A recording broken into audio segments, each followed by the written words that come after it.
Hola, ¿qué tal? Mucho gusto, un abrazo donde quiera que te encuentres y bueno, ahora anudamos lo que es el tema de los videos de los relojes. No se pudo por lo mismo por motivos del sismo pasado, ¿no? Aquí en México.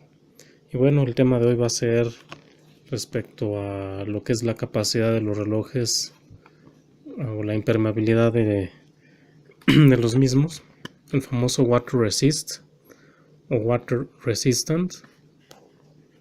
Y como vemos en la parte trasera del reloj generalmente viene marcado un número, ya sea en atmósferas o en bares, ¿no?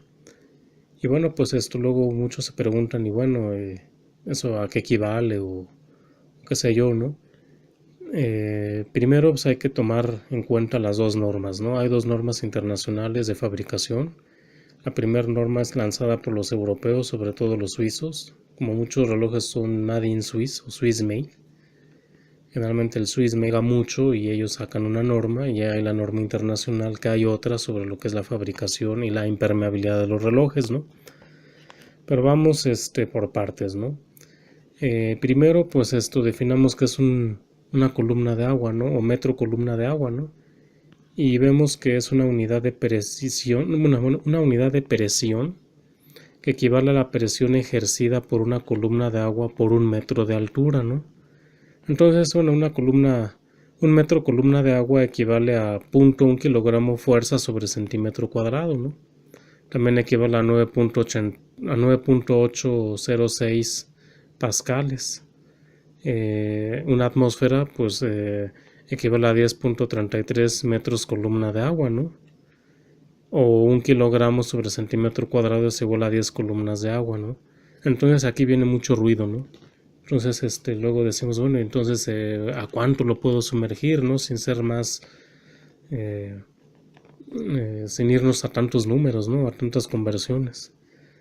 Entonces, he estado investigando y pues un bar son 10 metros columna de agua, ¿no? Un bar pues equivale a 10.187 metros de profundidad, ¿no? Aproximadamente, ¿no? Entonces, estuve investigando en estas cuestiones y una atmósfera pues obviamente son 10.3 aproximadamente metros columna de agua, ¿no?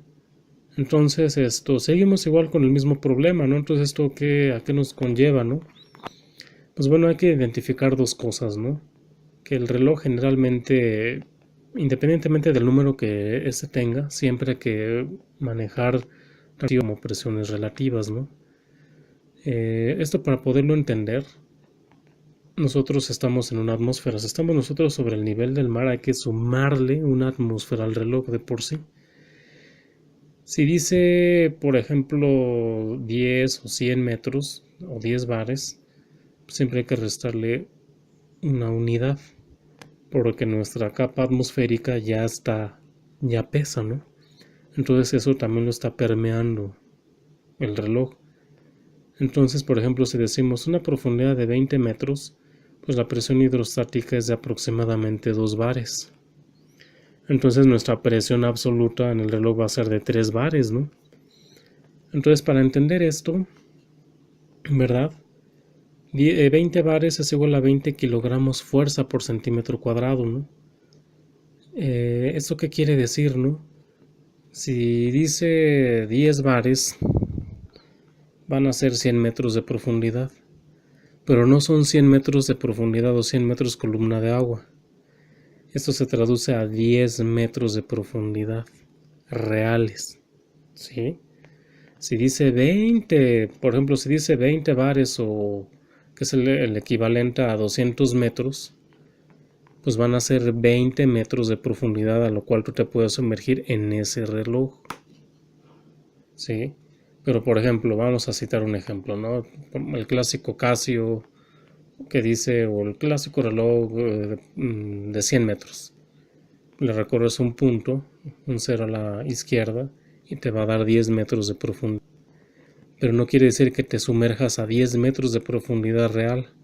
Tienes que restar generalmente un 80% de la capacidad real del reloj. En este caso no es el 80%, pero para más o menos ver lo que es la presión absoluta, hay que restarle generalmente 1 metro de profundidad. Si son 10, dice, si son 100 metros de profundidad, tenemos de los 100 metros, recorremos el punto, nos quedan 10 metros de columna de agua, o sea, los 10 metros que nos podemos sumergir, pero generalmente hay que ponerle, o hay que ir a profundidades de 9 u 8 metros para no ir al 100% de las capacidades del reloj. Eso en pocas palabras es lo que quiere decir el water resistant, ¿no? Entonces, hay muchos números, aquí se los voy a poner, pero a grosso modo, ¿verdad? Si dice 20 bares equivale a 200 metros. Si dice 10 bares equivale a 100 metros. Pero siempre hay que hacer alusión a qué norma, a qué ISO está fabricado o a qué norma se está pegando la fabricación de ese reloj o de esa marca, ¿no? Porque hay dos, ¿no? Uno específicamente se refiere a bares y otro se refiere a lo que son metros, ¿no? Pero metros columna de agua y bares hay que hacer la conversión. Entonces ahí tienes que tener mucho cuidado, ¿no? Pero generalmente, pues arregla, ¿no? De 20 bares, 200 metros. 10 bares, 100 metros. Y ya ahí, pues obviamente empieza a hacer la conversión a pies, ¿no? Cuando mencionan pies, entonces estamos haciendo referencia a la otra norma, ¿no? Pero esas normas, pues son las normas internacionales que hay que ver en dónde, a cuál se está pegando, ¿no? Pero generalmente es eso, ¿no? Muchas gracias por ver el video.